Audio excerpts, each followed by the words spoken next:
Si Ana tsaka si Rot nasa baba na. Excited po si Ana kasi punta na naman silang ngayon, FT-Link. Punta natin sila sa baba. Nakapagtulog pa ako eh. Hey, ciao. Piano man. Young woman. Are you gonna make wasam brocha? Oh no, wasam brocha and Was broodje already op. vacuum ako ngayon tsaka mag-mop. So din. Yung blinds namin, kailangan na ding linisin. Hello! Goedemorgen. I will fix your hair, lovely.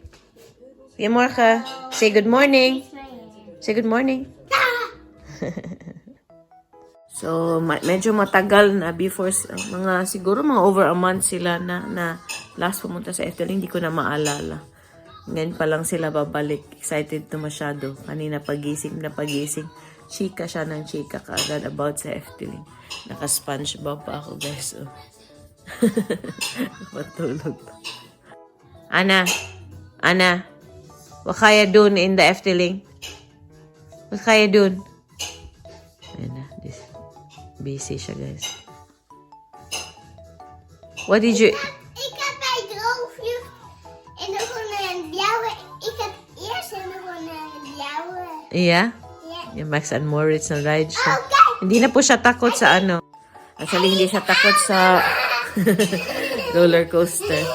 Pwede sa age niya kasi na. As long as nasa 1 meter ka na, pwede ka na doon sa roller coaster na Max and Moritz.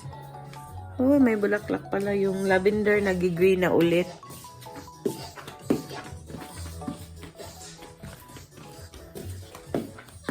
Ako naman, while wala sila dito, maglilinis-linis lang ako, tsaka magre-relax.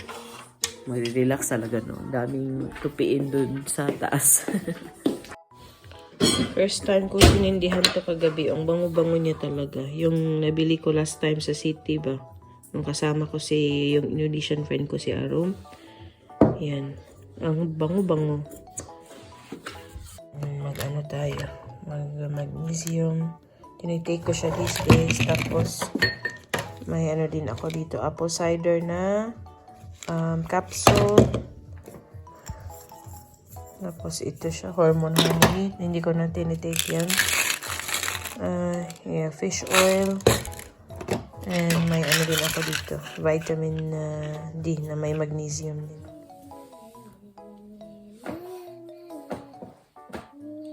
Kasi, pag hindi ko siya ginamito, Mama, ik wil mijn boek pakken. Papa didn't put the shoes outside, no? Ja. Papa heeft de schoenen heel gelaten vanavond. Gisteren. Hij heeft er gisteren gedaan. Sabi niya, guys, yung shoes kasi, sabi ko sa kanya na bawal ipasok dito.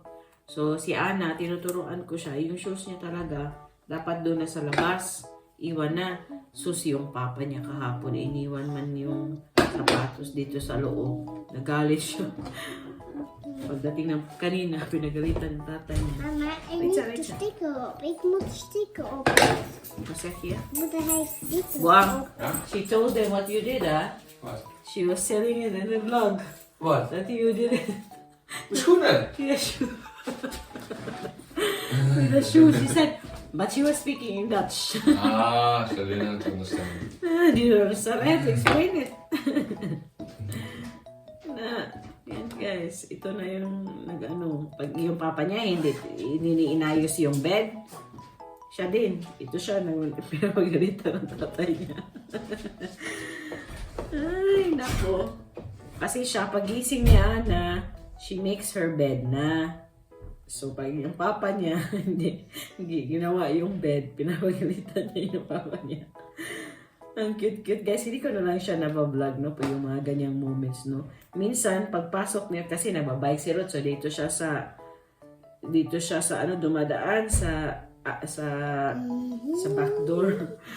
Pagpasok niya, nakaganyan na siya sa kanya. Hindi mo inayos yung bed mo kanina, ha? Tapos mo ihanaws ka. Ang ganda ng hair mo lang. I-brush your teeth na. Oh, sige na, brush your teeth na. Oh. Brush your teeth na, dali.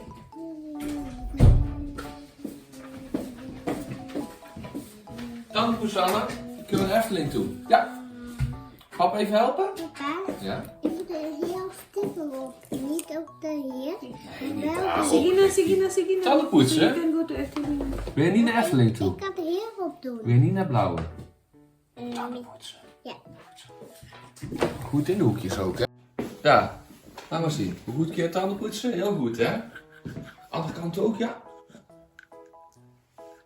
Boven ook, boven. Ja. Wat doe je aan poetsen? Moet papa even helpen? Hoe open? Malapit na sila umalis. Zal papa tellen? 1, Nayaan ko na lang siya dyan muna, guys. 4, Kasi maglilinis pa naman din ako. 6, 7, 8, 9, 10. Kusje mama geven, hè? Kus je mama geven? Ziet er mooi uit, love. Ziet er mooi uit. Ja. Ik kan nou mijn handschoenen aan. Nee, nog niet. Het is nog niet koud. Kom, zal papa bijhouden? Jas dicht. Je hebt papa lang sige. Yung buhok niyo. Doe maar de jas, ja. Sige na. Doei doei. mama. What's your... Goed, hoor. Love you. Love you na daw. Oh ja. Ja. Sus, Nino. Yan yung ayusin natin today. Oh, yan. She's really Dutch, ba? Nice. She opens the curtains before leaving. Doei doei mama. Doei doei, meisje. Doei doei. Veel plezier met papa. Hoi. Doei doei, ba? I love you. I love you. Oh. Veel plezier, ha? Send me pictures, ha? Ja. Yeah. Tell Papa to send pictures, ha? Okay, bye-bye. Have fun. Oh, Papa. Ja. Oban, can you get web whites? okay. Ito guys, ang daming kulang. Iba pag ang nanay ang nag-prepare. Oh, dadong. Yan, alis na yan sila. Doy, Maishi!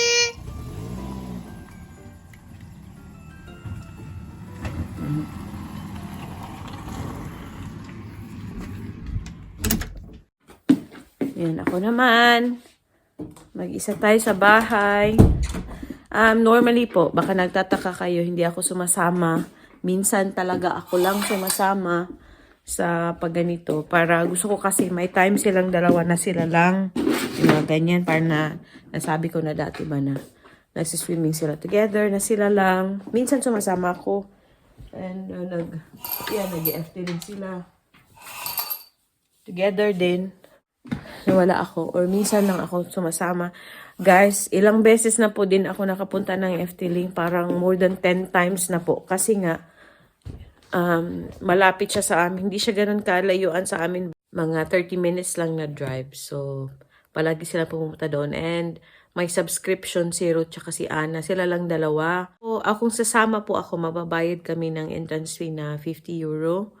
Pero because may subscription sila, may ilang beses na pwede akong makakuha ng discount ng mga 20 plus to 50% yata. Gusto ko din kasi talaga na sila lang yung dalawa, yung may time together. So proud po talaga ako kay Mr. kasi nga siya po talaga yung nagdadala kay Anna, sumasama kay Anna. And yeah, I think mas nagiging malapit sila sa isa't isa. Simula talaga yan nung natatrabaho ako ng Saturday. dati. Tapos si Ana tsaka si Ruth lang dito sa bahay. So si Ruth, siya po yung tipong hindi mo talaga pwedeng ano lang, dito lang sa bahay. Kailangan niya talagang lumabas. So siya po yung dinadala niya si Ana sa swimming pool, sa park, sa mga playground, play areas, indoor na play areas, mga amusement parks, yung mga ganun. So siya po talaga, nagsisearch siya every time kung saan na naman niya pwedeng dalhin ang bata. And hindi lang yung gano'n nung nag-usap kami na sabi ko, hindi mo naman kailangan talaga na all the time na may gawin. Sabi niya, pero gusto ko yun. So, mabuti na din yun para sa kanya. Yung parang everyday siya nagtatrabaho, Monday to Friday, gabi na lang niya nakikita si Ana. So, may time silang dalawa na mag-bond na sila lang talaga ba. So, yun po yun talaga yung gusto ko. And ngayon na wala na akong trabaho sa sa Saturday or sa weekend, ayun, may time na din ako para sa sarili ko, lumabas, and or yung mga bagay na gusto kong gawin dito sa bahay, nakagawa ko kasi nga, wala silang dalawa dito. So, yeah. Minsan talaga, no, kailangan natin yung sarili nating time din. And siya din, si Ruth, hindi po ako, wala pong issue sa akin pag lumalabas si Ruth, this and that, kasama yung mga kaibigan niya. Wala po kaming ganyan ni Ruth. Kung gusto kong lumabas, kung sinong kasama ko, ganito, ganyan, nag-uusap lang kami. Wala kami yung style ng iba ba na, no offense, no, pero I know iba-iba tayo ng way. Pero yung sa amin talaga, walang issue pag lumalabas yung isa. As long as may nagbabantay sa anak namin and wala kaming gawing kagaguhan, 'di ba? So, yeah, we trust each other na, wala, we just need time for ourselves or to meet our friends, yung ganun. So, pag lumalabas si Mr., like last night, lumabas siya, nag-dinner siya kasama yung friends niya, walang issue guys, talaga, super. Hindi din kami yung type na palaging pag lumalabas yung isa, nagmo-monitor na saan ka na, sino kasama mo, ganito. Wala po kami yun. Since nagkakilala kami ni Ruth, hindi ko na-feel yung ganyan. Si Ruth din. Wala kaming issue na ganyan, guys. So parang palagi kaming may peace of mind. So, yun. Kayo ba? Mahigpit ba kayo sa mga mister nyo or sa mga asawa nyo? Pag lumalabas, yung talagang monitored nyo kung ganito, ganyan. Siguro iba din naman tayo. Pero sa aming dalawa, wala po kaming ganyang problema. Wala kaming issue. Pagdating niya sa bahay, galing siya sa labas, hindi ako nagagalit or what. Parang nakasimangot ka kasi iniwan ka. Yung ganun ba? Yung ano lang, yung pagdating niya sa bahay, parang, oh, kumusta yung lakad mo? Anong kinain mo? Yung ganyan yung usap namin, guys. Nag-enjoy ka ba? Yung ganun. So, siya din, pag lumalabas ako, guys, hindi yun nagtitext sa akin na parang, oh, saan ka na? Ganito. Tapos, lang, nagsisend na ako minsan kung anong kinain ko na feeling ko parang, masuya o ikan. Yung parang, how do you say that in Tagalog? Like, I make him jealous ba? Na parang, uy, kinakain ko to. Ang sarap-sarap nito. Yung ganyan, nagsisend ako ng ganyan. Or, wala. Every now and then lang na pag gusto kong mag-text sa kanya or si Ruth din pag may cute na nangyayari na feeling niya kay Ana. So, sinisend niya din sa akin yung mga pictures ni Ana. Yung ganun lang. So, parang nakakaano siya ba? Wala. May peace of mind ka lang talaga. Yun. Ba't ko ba nasabi? Yun. So, yeah, I hope I know naman mag-enjoy sila. Yung nakakatsaka lang today is yung weather po. And also, pasensya na guys, ganito pa rin yung mukha natin, no? Ganito talaga ang buhay, totoong buhay. Pasensya naman guys, no, na paputlap pa rin tayo for today's video. Kakagising ko lang talaga kanina. Tapos tulungan ko na lang din si Ruth mag-prepare kay Ana. And ito guys, oh. Yan, isa sa mga ayusin natin yan. And mababacuum ako dito, magmamap. Tapos yung mga kalat ni Ana doon, yung bookshelves niya, yung ganyan niya, yung table niya, yung toy organizer niya. Yan. Tapos doon sa taas, may mga labahin ako, may mga tutupiin. So yun yung ating agenda for today. Sabi ni Ruth, anong gagawin mo bukas na wala kami? Sabi ko, ang dami kong gagawin sa bahay, uy. Sabi niya, mag-relax ka naman. Sabi ko, oh naman, nag-relax ako. Pero alam mo naman ako dito sa bahay, pag may nakikita ako, hindi mo i-organize, linisin, ganun. Kasi masakit sa mata. Yeah. But yeah, guys, yun lang yun po yung yung ganap. So, balikan ko na lang po kayo maya-maya. A few moments later. Hi, guys. Ano na ngayon? 11 na yata.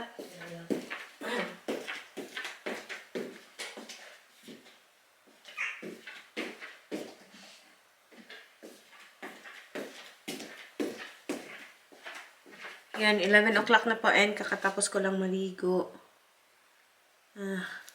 I-air dry ko na lang yung buhok ko. Nasa bahay lang naman ako.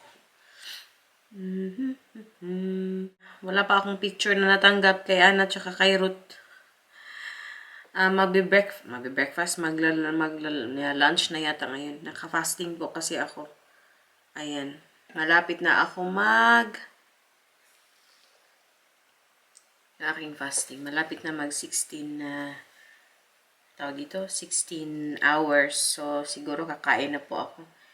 Medyo kumakalam na yung aking sikmura. I'm trying to lose weight po. Hindi ko naman masyadong pinipressure ang self ko na talagang mag-stricto dito sa low carb na diet with intermittent fasting. Pero natry ko kasi siya dati and hindi tama yung pagkagawa ko. And so far, nung tinry ko siya again these days, hindi ko po siya binigla yung katawan ko. So, bali 2 months ago yata.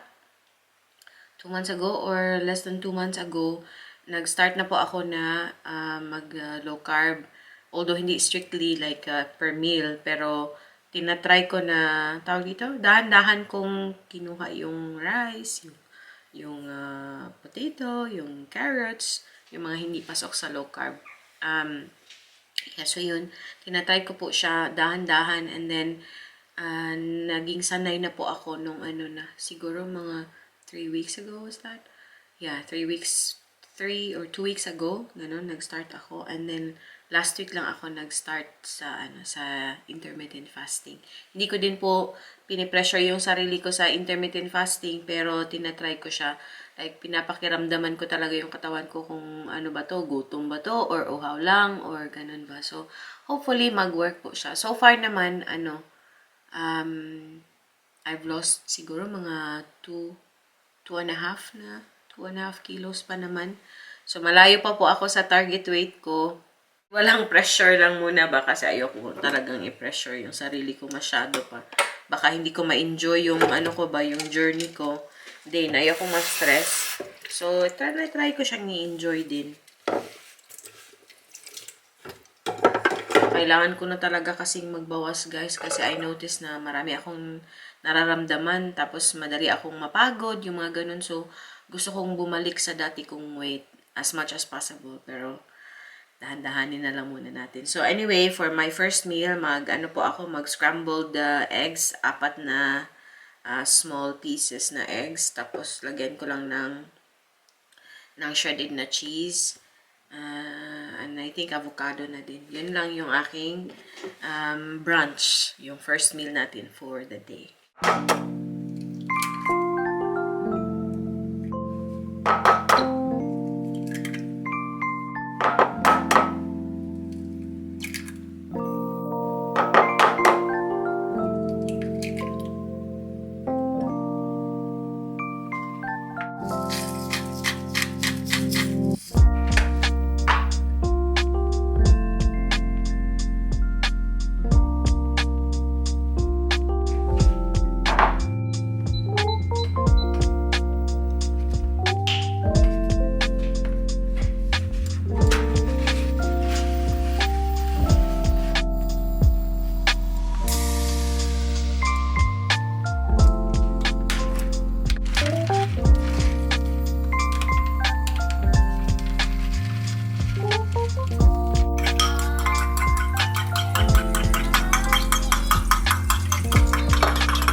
Avocado tayo.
One eternity later. Ano ba yan guys? Naiiyak ako. Nanonood ako nung vlog ni Reyes na ano siya, na pregnant siya ulit ba? Oh my. Matagal na po ako nanonood kay Reyes, mga ano na, since 2016. So, wala, mag 8 years na pala ako nanonood sa kanya. Oh my God, buntis siya. Ang daming buntis, guys. Yung friend ko, buntis din. Ang daming buntis na. May mga kakilala akong, buntis. Ang daming buntis ngayon. oh, so cute. Ngayon si Ayla na, si Ayla.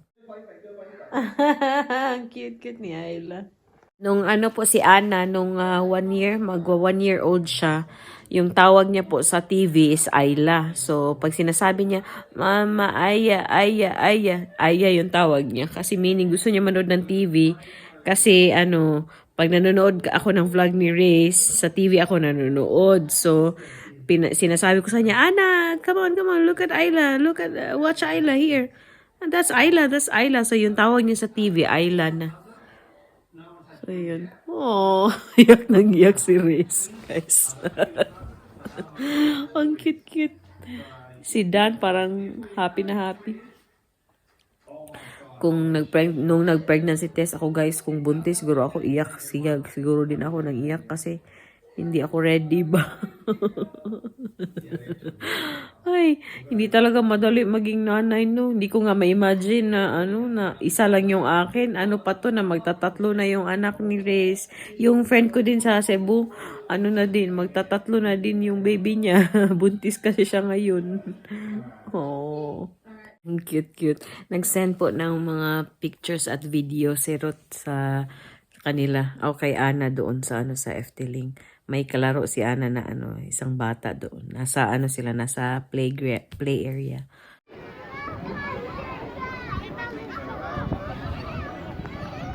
Guys, dinner time na. Ito po yung aking dinner. Salmon, pork, mushroom, tsaka cucumber, and na lang. Kung hindi ko maubos, bukas na lang din yung leftover for sure. Marami kasi yung niluto ko ba. Si pala guys, si Ana tsaka si Ruth, mga after an hour pa uuwi. So, prepare na lang ako ng soup para daw kay Ana mamaya. Tapos, si Ruth, kakain siya sa magda-drive-thru na lang si Ruth. So, yan, kain. Yan yung ating low-carb na dinner. They're home. Somebody's very tired. It's a long day. 7:30 na po kasi. Did you have fun now? You had fun? He's very tired. So guys, i-end ko na po yung video natin. No? Salamat sa panonood. And kita-kita na naman tayo sa susunod na video. Maraming salamat. Doy papa. Doei. Mush babush.